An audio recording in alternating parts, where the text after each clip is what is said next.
So, John, you're from Great Britain, Yeah, right? that's right. Okay. Could you just shortly tell us who you are, what you are doing, maybe?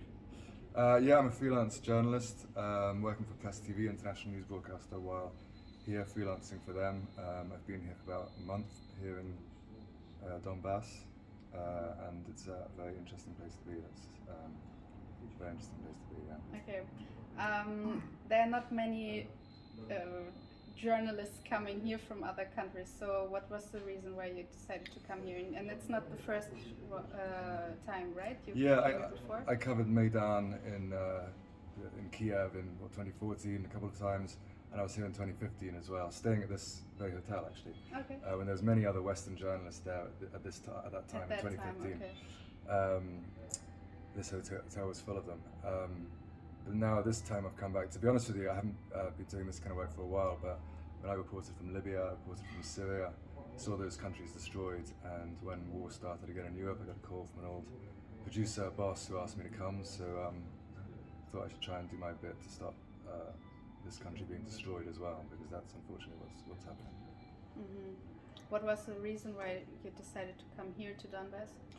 So I actually went to Kiev first of all. Mm-hmm. So I went to Kiev, working with a couple of people there. Press TV, the channel I work for, is more critical of NATO. My reporting, I knew that in my reporting, while I'm against the Russian invasion, but at the same time very critical of NATO, very critical of some aspects of the Ukrainian military, particularly Azov. And in Kiev, in Ukraine, there's an attitude that you can't really do those stories, or you could be in serious danger.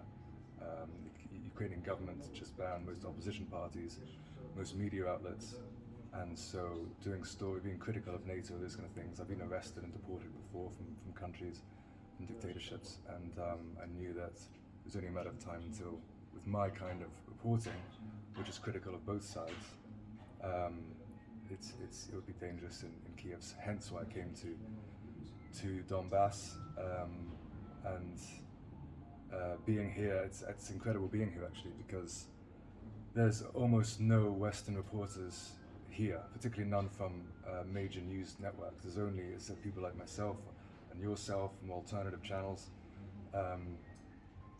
here, and it's shocking actually that there is no British or American, I can't speak for German, but no British or American journalist here from a major network. It's shocking. It's the first war in Europe for a long time, and there's no journalists on this side of the conflict. Yes. I did a report outside a school that was blown up recently, just outside my apartment. The school on the road got hit. Another school a street away, 4 teachers were killed. And I did a report there saying that if any Western reporter from a mainstream news network were here, they'd be standing right here reporting on this story. Yeah. The first story I filed, was of the Ukrainian army shelling civilians here. It's just, you can't get away from it, as you know, you've been here. It's not even, you don't even cover it every day. We're sitting in a hotel. There we go. Whoa, that was big. Perfectly on cue, and that was close. That was close. We should go and have a look, or maybe it's too dangerous. But that's exactly. Yeah, that's. We've been here, and all day, most of today. There hasn't been for the last hour or so, but all day there's been incoming. We're woken up by the incoming every day, and this is Ukrainian army shelling civilians here. Yeah. And it's just a fact. And they are not telling about this in the West. It's simply because it's inconvenient. Because Russia, of course, many civilians in the West of Ukraine are being killed by Russian strikes, whether they're on purpose, whether they're not. Civilians are dying in the west of the country. But right here in Donetsk, the Ukrainian army is intentionally shelling civilians. Why are they doing that? Partly it's to terrorize the people here, to stop them supporting the separatists. And that's why I think there's no Western reporters here, is because any reporter has a basic decency to tell the truth. Well, not any reporter, but I think most. And any reporter here would have to, to be running to the sound of that explosion right now. I mean, it happens every day here, why we're not running out to cover it, because it's just another one. They'd have to tell the truth that Ukrainian army is shelling civilians here. And they've been doing it on and off for 8 years. This is one thing I'm shocked about here. If I can talk about your case, can I? So I've just doing a report about you and your case, and it's shocking that the things that you've been indicted by, the charges being pressed on you, are number one, that Ukraine has been killing civilians here. That's just a fact. That's it's a fact, just yeah. it's happening for the last 8 years. It's So, just an incontrovertible fact. The other one is that most people here support the Russian invasion. That's a fact. I mean, I've done stories that here, I do what they call vox pops, go and interview people on the streets. The first 3 people I asked, bang. And it's just, you know, I've met one person here, an old man, who didn't support it. That's it. There'll be a handful of people who don't support it here, but the vast majority of people support the separatists here, and as they call it, the liberation operation. That's how they call it. Yeah. And that's just an incontrovertible. The genocide is arguable. There's so many people here do call it a genocide. I can't really argue with them if they're being shelled for years and they're having their language taken away from them. I'm not going to argue with a victim here who says that it's a genocide. Whether it is or not, that can be argued on both sides. But it's just incredible. And yesterday, of course, the news that a major German TV station, German TV station, The main channel, the published first channel. the story. And it's shocking for me and myself and yourself when we go to these strikes and we see the anger of people. We have to ourselves run into apartment blocks because of this shelling. Today I had to run into 2 here in Donetsk. People leave the front door of their apartment blocks open so that anybody walking by when there's shelling can run into. Twice today I had to run into one of these apartments. We know what it's like to live under the shelling. And for the German TV to say that, to voice a conspiracy theory that Russia is blowing up its own people. It's a conspiracy theory, the major German network.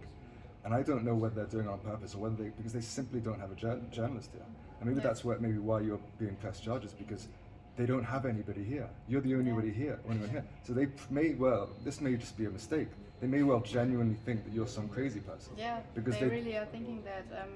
Sometimes I'm talking to people from those media companies because it's important that we are keeping in touch, that we are talking to them to share our opinions, but they are really believing their own shit. Sorry, they don't believe me. They are saying, well, if you do an interview with some civilian, we think that behind your back is staying a soldier with a weapon. And really, yeah, it's to the level of delusion.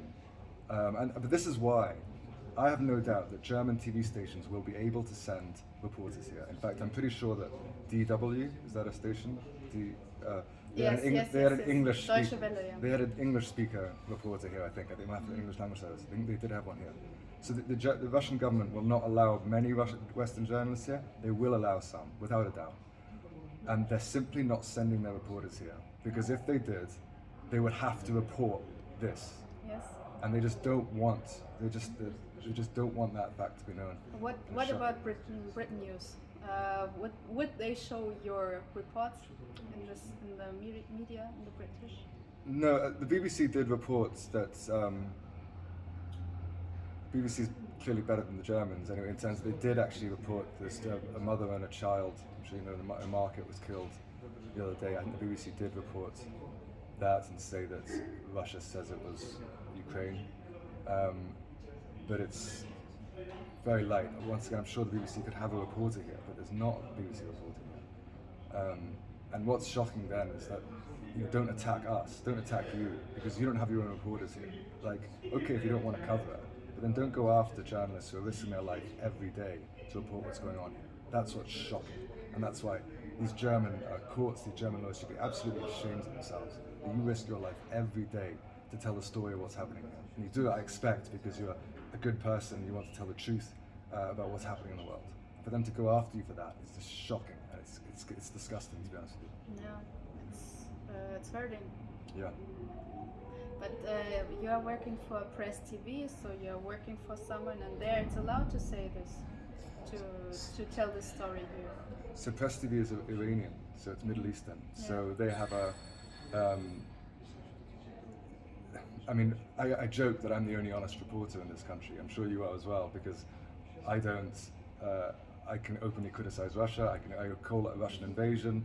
I've done some criticism of Russia, but here in the East, if I was a reporter in West Ukraine right now, no doubt I'd be reporting on Russian strikes. Okay, but I'm in Donbass, and here it's Ukrainian strikes. And if I was in Western Ukraine, I'd be interviewing people who say, we hate Russia, we hate this invasion, Russia are evil. Okay, that's what most of the people on the streets would tell you. Here in Donbass, the vast majority of people say, we support the separatists, this is liberation struggle. So if you're a journalist on this side of the conflict, you inherently have to report this side, which is the pro-Russian side. That's your job. Your job is to report what is around you right now. And what is around you is incoming strikes from the Ukrainian army, and it's your obligation to report the views of the people here. And those views are overwhelmingly that they support the Russian invasion. Yeah. So. Yeah. Let's keep on. Let's keep on, yeah, absolutely. Thank you. You're doing a very great much. job, I think, so well done. Thanks. Thank you.